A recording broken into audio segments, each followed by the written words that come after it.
Heya people, welcome back to Katawa Shoujo.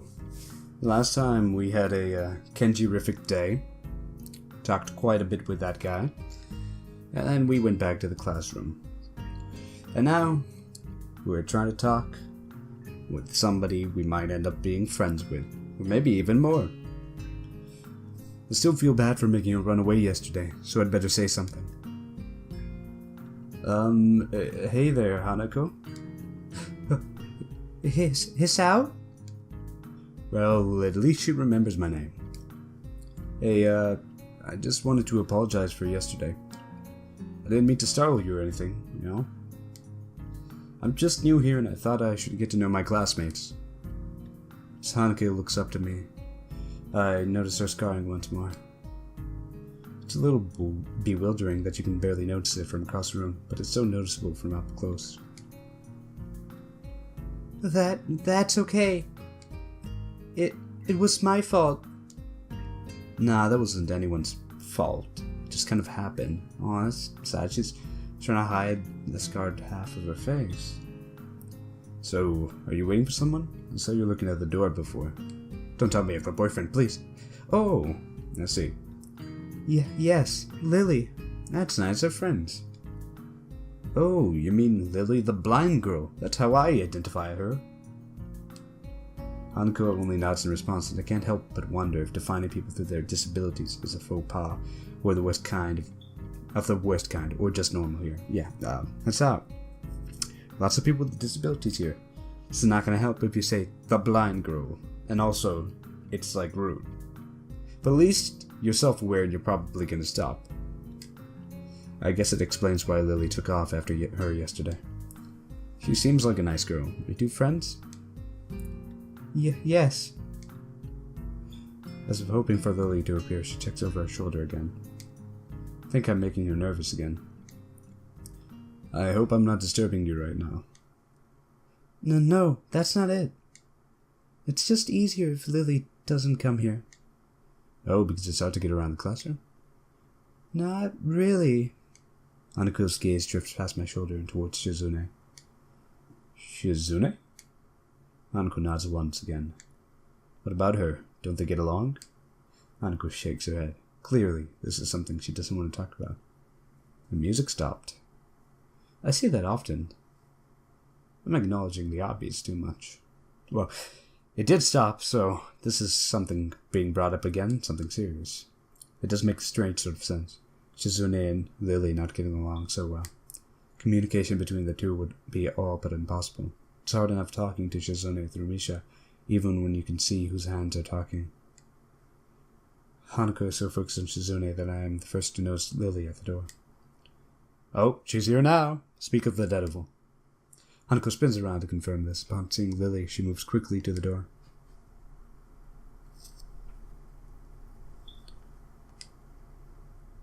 Lily. Oh, she's so happy. Ah, Hanako. Good morning. Is the president here? Yes.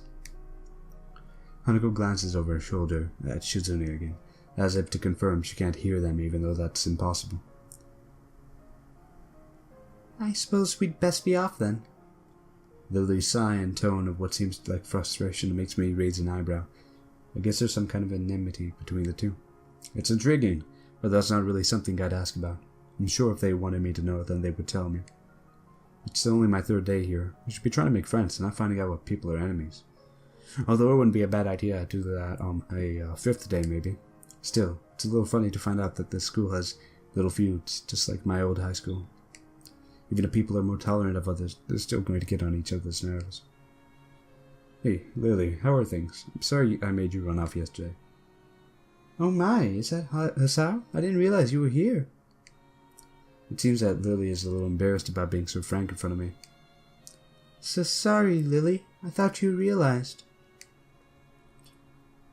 No, it's alright, Hanako. You probably just assumed that I could hear his heartbeat and then identify it amongst everyone else's. I might be able to, but that's our secret. Hisao, please don't worry about yesterday. It was just a misunderstanding. If you say so. I'm still working this place out. Well then, I think you'll find most people here a lot more forgiving than elsewhere. If you're feeling a little confused, please don't be afraid to ask questions. Sure, I'll remember that. Lily? Lily gives a small nod of acknowledgement. Ooh, I just realized. The girl with burn scars feels most comfortable and is best friends with the blind character, at least the major blind character in this game. The secondary blind character being Kenji. I'm sorry, Hisao, but we must be off. Toodaloo. Hanako really doesn't look all that comfortable here right now. Lily still seems a little embarrassed. I guess she's comfortable with Lily alone. I wonder if my apologies really made any impact. Well, at least you made them. Oh, mind if I accompany you two? Who cares about apologies? I'm just gonna follow you. I know I'm kind of pushing it, but Lily quietly, still smiling. I'm sure that we could accommodate you. Can't we, Hanako? She looks at Lily, then at me, and then she freezes, wide eyes. Sure.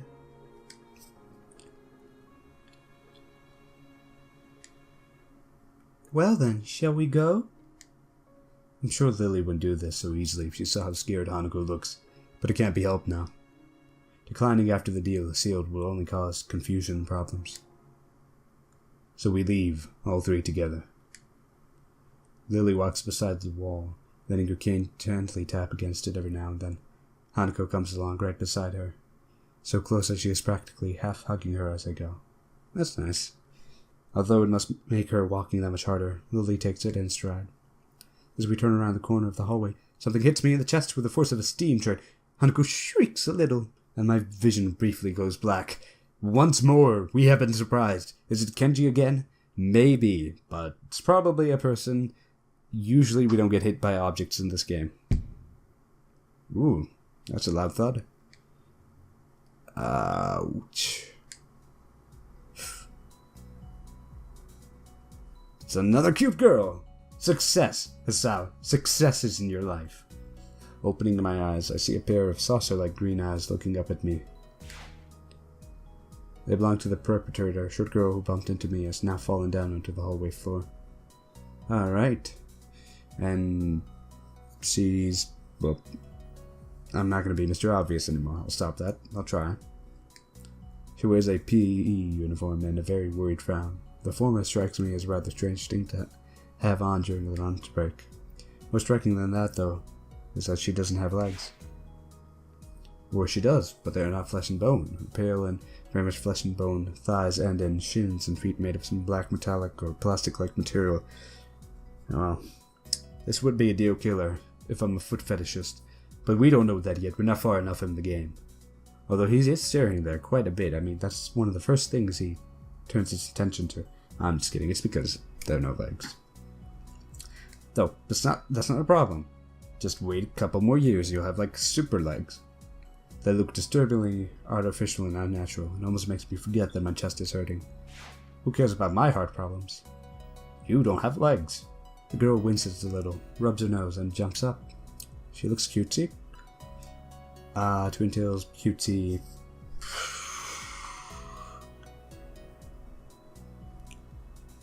Oh man, hey, are you alright? I'm sorry about that, really. I wasn't looking where I was going. It just came out of nowhere. Sorry. She's looking really apologetic in the hurt puppy way of looking apologetic. Quickly forget about being angry, I think, since hurt puppies are my weak spot. Don't put the hurt puppy face on. You control my heart now. It's okay, don't worry about it. Ow, you broke a bone. No, it's just my heart. Told you, don't do the hurt puppy face. I say that, but there's a stinging pain growing on my chest, and I know that this is about the biggest possible danger for my condition. Don't ever exert yourself, don't forget your medication, and most of all, don't get hit in the chest. Wow. Try to rub my solar plexus to chase pain away, holding my breath in an attempt to hear my heartbeat. You could also put your fingers up to your neck to hear your heartbeat. Well, not hear it, but get it read on. Dude, you might want to go to the nurse. Hey, Hisao, you alright? Hisao? It seems normal, I'm fine. Hey, should I get a nurse?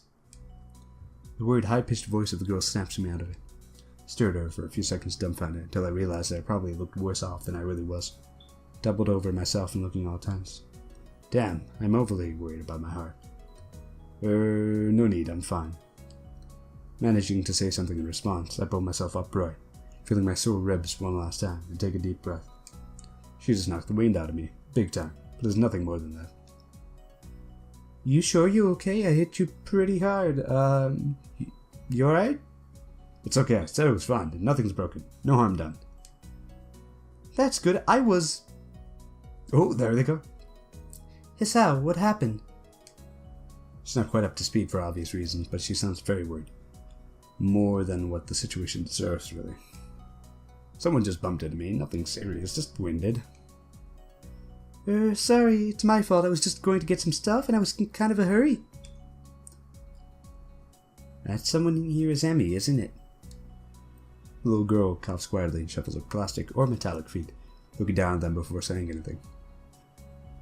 Hi, Lily, Hanuka. I guess girls know each other.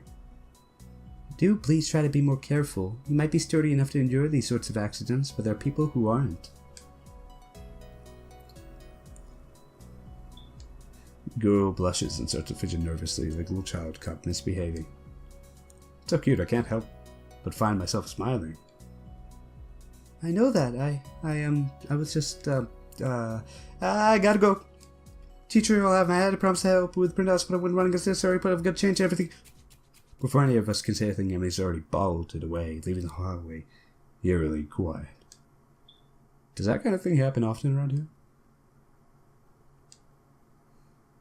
There are more rules in Yamaku than usual for running in corridors. But that rarely stops Emmy, it seems. She shakes her head weakly and offers a slight composed smile. I don't think there's anything we can do to stop her, I'm afraid. Shall we be off then? Lily heads off along the hallway and Hanako hurries after her. The route to the room the two use for tea is fairly simple to retrace, being still fresh in my mind from yesterday. Lily and Hanako quickly go about the business of making lunch. Before I can even open my small bag of food, Lily's busying herself with their thermos and tea bags as Hanako is setting out both of their lunchboxes. So, is this what you meant by coming here almost every day? Yes, Hanako and I usually have lunch here. It suits both of us, so we ended up using this room regularly. After seeing Hanako's reactions to me over the past couple of days, I can understand why that is a boon. That and Lily being able to get some quiet away from her class as well. I mean, with Kenji in it and everything. Take my seat last, after Lily's poured the tea for us since it's time. Thank goodness Kenji isn't here, right? The more time I spend with these two girls, the more I think they're a perfect foil to Misha and Shizune. Even without a voice, Shizune is direct and brash, and Misha seems to get along with everyone. On the other hand, Lily is soft-spoken and relaxed, while Hanako seems to be the shyest girl I've ever met. Now see, these two, leagues above those other two. I'd be fine with either of them, says Hisao to himself. So, how are you faring, Yamaku? Hisao, you seem a bit flustered before. Apart from getting lost every now and then, and being crash-tackled outside the classroom, fine, I guess. You looked pretty hurt before. Are you really okay? For a brief moment, I considered telling Hanako and Lily about my condition, but then I hold it back because I don't know if that's frowned upon here or not. I can't tell why, but for some reason I feel uncomfortable talking about it to these relative strangers, even if they have been pretty friendly. Yeah, it's nothing. I was just a bit startled. Judging from the two girls' expressions, I don't think they're buying it, but in what I assume is their way of respecting my privacy, they don't press the matter. I guess it is one of the unwritten rules around here. Don't ask. Even if people's conditions are obvious like Hanako's, there's still bound to be a story involved. Yeah, that's good. Although, if you wanted to get closer to them, wouldn't it have been a good idea to share? Oh well, you could do it eventually. Everyone has things that they don't feel comfortable speaking about, and I think everyone here recognizes that. So, how long have you been in this school? You both seem to know your way around pretty well. Well, I've been here since the start of high school, but only moved into the dormitories a year ago. Hanako joined at the start of high school as well, and moved to the dormitories when she did, if memory serves me right. That's right, since high school. So you've known each other since then? Since I moved, yes. Hanako lives next door to me, so it's only natural, right? Right. Yeah, of course. Living next to someone is probably reason enough to befriend them, though I'm guessing that Lily's blindness played a part in it as well. I can't imagine Hanako easily making friends with someone who has to deliberately avoid looking at her scars. With the immediate conversation dried up, we start to eat our lunch, which isn't dried up, unless it's seaweed that's dried up. It isn't long before the bells are signaling the end of the break. Like me, the girls pack up their lunches as efficiently as they set them out. And those are some loud bells. I guess I'd better be off. Are you going to be going with Hisao, Hanako? Hanako looks up at me. For a second I can see that she's considering skipping class, maybe just to avoid walking to the classroom with me. Ah, that bites. Yes. I don't know what to think of it. Hanako really is delicate to the point of breaking if looked at in the wrong way. It makes me a bit nervous too, but I push the feeling aside, trying to be as natural as I can. We should hurry then. Class has already started by the sound of it. Let's go! Hanako! Lily gives a nod of farewell as she bends down to take her cane. Hanako and I filing out before her. I almost misread that as fling out before her. That'd be the wrong game. We walk quickly down the empty halls to our respective classes. As we reach the door to Lily's 3-2 classroom, she turns toward me. Hisao, thank you for sharing lunch with us today. My pleasure, Lily. My pleasure. And with that, we part ways, Lily entering her classroom and leaving Hanako and me to make off on our own. She's still looking like she wants to run away. So, do you really want to go back to class now? Yes. Okay then. I feel like I should say something more to her, but it's hard to come up with anything that would be appropriate and safe enough. And Lily was right. The more time we spend out here, the more explaining we have to do. I open the rear door to the class and walk in. Oh, it's our teacher. I haven't seen him in a while. The teacher looks up at me and opens his mouth to say something. However, various Hanako follows me in and closes the door. He simply nods to us and continues his lecture. Never mind, you did a good job there. This is the third time that Hanako has had her truancy practically ignored. There's definitely something going on here. We make our way to our seats, and I notice that Misha and Shizune are both missing as well. Thank goodness, don't want to join that student council anyways. I wonder if it is some form of informal agreement with the staff, or if it's a perk afforded to the unique students of this school, the ones that happen to be main characters or side characters. Trying to make as little disturbance as I can, I extract the relevant textbooks from my bag and start catching up. The class goes on quietly. The teacher seems like an okay person, despite the weird first impression I got, and the material is relatively interesting. However, the way he teaches it is really bizarre. It's as if he expects that everyone is a natural genius.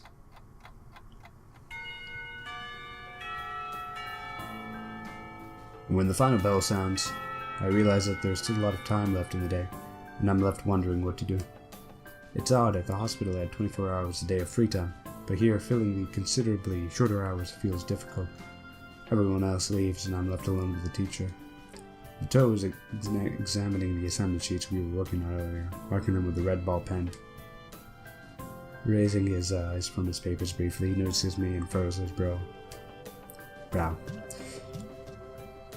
What is it, Nakai?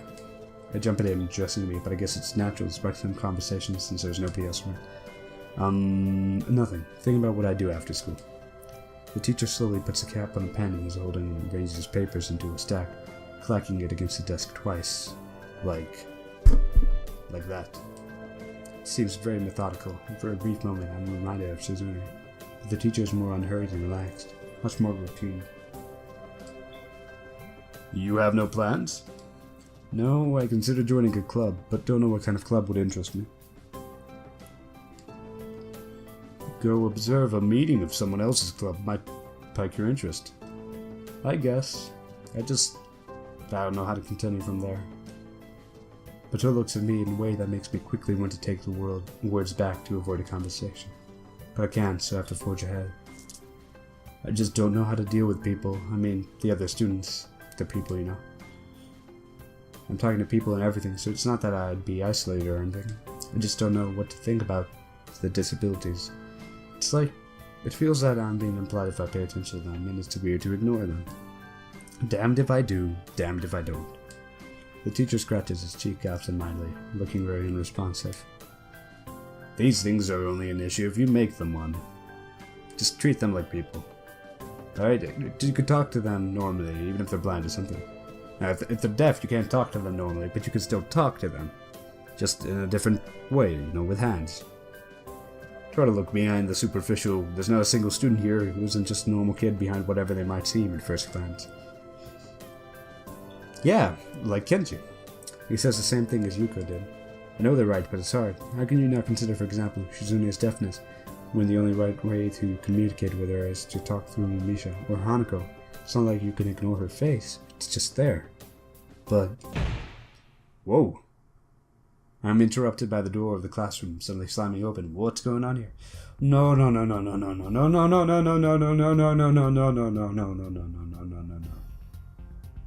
Teacher! Misha crashes in, hand straight in for an enthusiastic greeting, her voice loud and lively enough to wake the dead from their graves.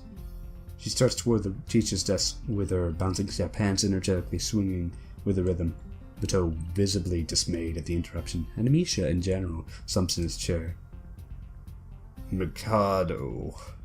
Misha stops in her tracks and looks around cluelessly, as if she's sensing from his tone that something's wrong, but has no idea what. Yes? Sorry, I messed that up. We have talked about volume control before. Yes! Wow, I'm having trouble doing Misha's voice. She doesn't lower her voice at all, and the teacher just rubs his eyes. So, what is it? I think I'm accidentally doing her voice wrong. Weird. We need help. We're running out of supplies for the festival stands. There, I think that's better. This is a distress. This is a distress! She waves a pink slip of paper she's holding around. So, go get more supplies from the art room. What's the problem with that? Plywood. Plywood is always a problem. Last time we wanted more, there was only a little, but that time we just took it all and went with that. Now there's like none left there, so do you know where there is some? I don't understand. How would I know? But I just teach this classroom. Shicha? I mean, the president thought that a teacher would know if there is plywood. Was she wrong?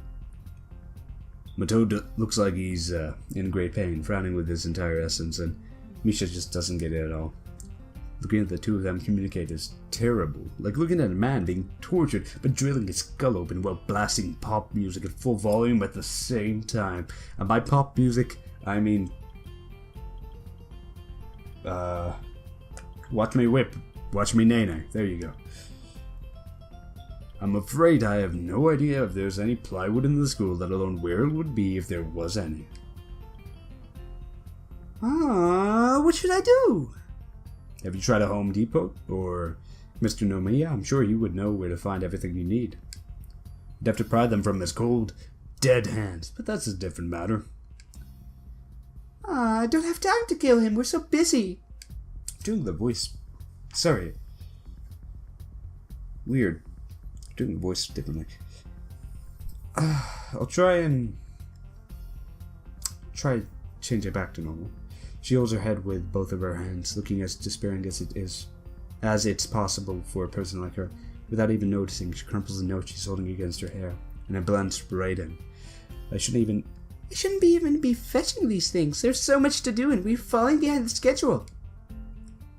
Uto looks at her gravely and then suddenly smiles. Smiling doesn't really fit his face.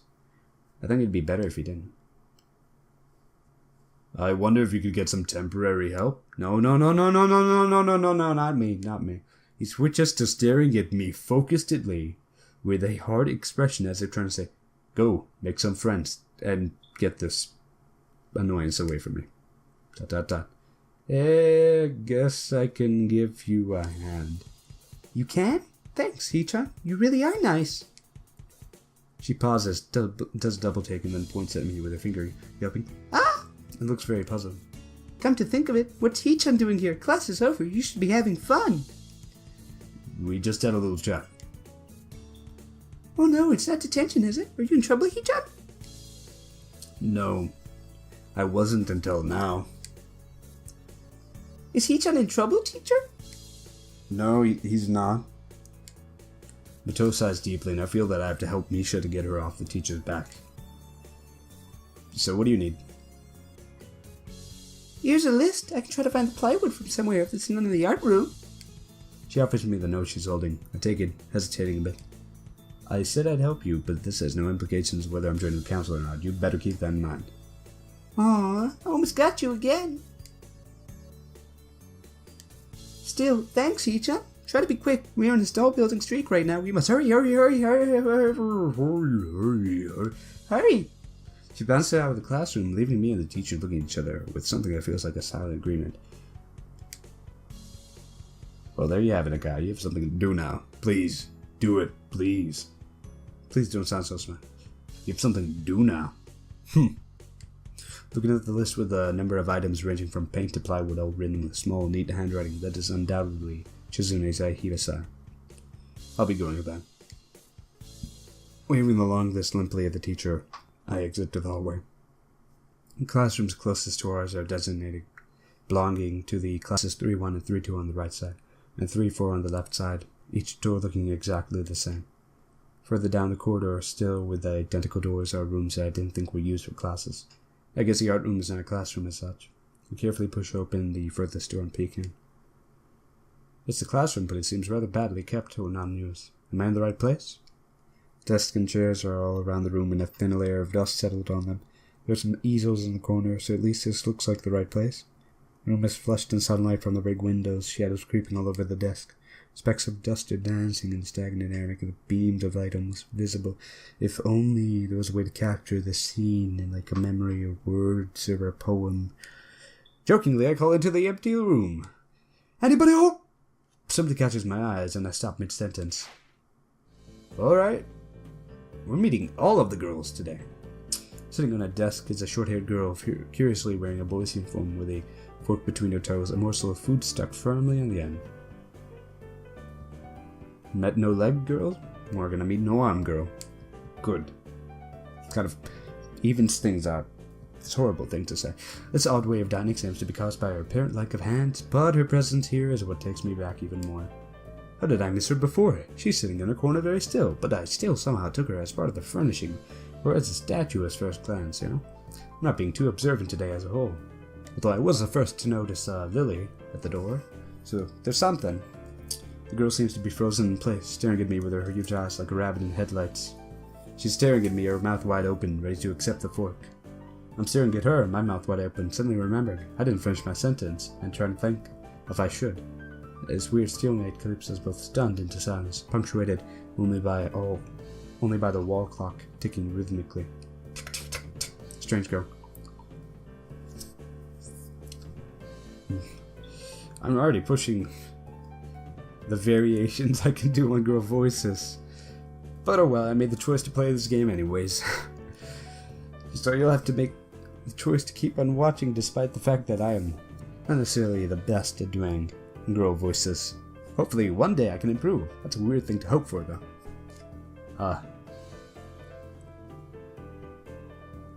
Hello. No, that doesn't feel right for her. The girl stuffs the fork full in her mouth and is now staring at me expectantly while chewing. This is a bit awkward. Hello. I was told to pick up some supplies from here. For some festival stalls, I think. I didn't think there would be someone here. There isn't. That's why I came here too. There we go. That's a little bit better. She picks up another forkful. Doesn't that mean you're here then? She raises her eyebrows as if she was suspecting my observation was false. You're pretty observant, I guess it does, but who are you? The girl is pretty straightforward, isn't she? I'm Nakai, Hisao Nakai. I just transferred in on Monday. Nice to meet you. It's my business card. I'm Rin. Tezuka Rin. Rin Tezuka. Tenrizuka Bazooka. I won't shake hands with you, but at least we know who we are now. Well, that's a smirk, I think. That's just like a regular smile. That's very nice. Her deadpan manner of talking makes it hard to determine whether she's joking about shaking hands or not. It kind of bothers me joking about these matters. Doesn't feel appropriate at all. I'm trying to figure out what's appropriate and whether this girl is. She seems to have lost interest in me, is now gazing yearningly back at her food. Wow, she does not care about things. Like, she's a next level of chill. She's a level of chill where she doesn't tolerate things, she just doesn't give a fuck about them. Can I continue my lunch? If you don't mind me, I won't mind you. If you need to get your stuff, the supplies are at the back. Go right ahead, but lunch? School's already over for the day. What word that would you use then? There's no word for a meal you eat after lunch, but before dinner, right? It bothers me very much too, but I don't really know what I should say. I agree with you, Ren. Which is why I'd call one of those meals a snack. I don't think you're supposed to eat a meal between lunch and dinner to begin with. But I'm hungry now, and my delicious boxed lunch would go to waste otherwise. I have curry. It's very delicious. With much decisiveness, Rin once again picks up the fork between her toes, and with at least as much impoliteness, she points it straight at me. So, Nakai, what brings you to this place? You're an artist too? Like I said, I was told to look for these things. No, the school. From the outside you look fine. Is the problem inside? Whoa, you're actually talking about this. Wow, you really are straightforward. Come to a full stop, opening my mouth, but not getting a word out. I can guess. I am good at guessing. Better than most people. Better than you. Rin cuts me off before I can answer a question, or skirt around it somehow. I don't know which I would have done. Well, I probably would have gotten a choice, and then I would have figured out from there. I've frozen from this issue again. I haven't even told anyone here about my condition. Maybe it's only because it hasn't really come up. I do get the feeling that not making inches of this is part of the social code here, as the teacher said. I wonder if the person here could relate. Probably not any better than a normal person could. I can't relate to Shizune's circumstances, or Lily's either. Naturally, while I go through this in my head, Rin keeps considering what my condition could be, with an overtly contemplative look on her face. She puts a fork between her lips and leans back, looking at the ceiling as if the answer was written up there. A beam of light illuminates her face from the window side, creating a mask of dark shadow on the other side. I don't think it's anything in your head. It's something in your guts would be boringly ordinary, like this lunch of mine, no less delicious. Problem must be in your pants. This messed up Sherlock Holmes kind of statement, the sheer lack of tact it was delivered with, catches me completely off guard. No, I don't need Viagra, I swear. I think I might have reeled back even physically as Rin's eyes widened in revelation and astonishment. So I was right, there's something wrong with your tackle, isn't there? Still partially in shock, but recognizing the need to reply something, I spit out the first thing that I can think of. No, nothing like that, I have a heart problem, arrhythmia, please, no. Shit, got me. I said it. Well, I blurted it out, but I said it. The girl in front of me purses her lips together and glowers at me, looking very disappointed. How boring. Trouble in pants would have been much more scandalous. What's with this reaction? I'm sorry to let you down. I forgive you, just I collect people, and a person with, that kind of problem would have been really great. Wait, you collect people? Yeah, I'm a people person, I'm a people trainer, don't you know? Collect people? Yeah. People with different problems. So you just, go around asking people what's wrong with them? Pretty much. I see. It's bizarre. With little left to say, Rin resumes her lunch and the conversation dies away. But I keep thinking about what was said. It's the first time I told anyone else about my condition. All the other people have either known about it already or heard about it from someone else. Or didn't need to know about it like every other student here so far. Should I have told it as a natural part of introduction, as it expected of me?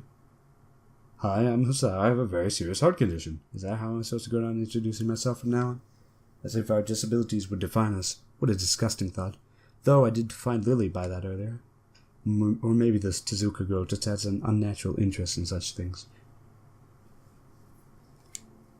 As I walk to the back of the room to pick up the items on Misha's list, a chance to study Rin from the corner of my eye appears. Her hair is burnt auburn, almost orange, and cropped short. Long hair would probably be impossible with no arms.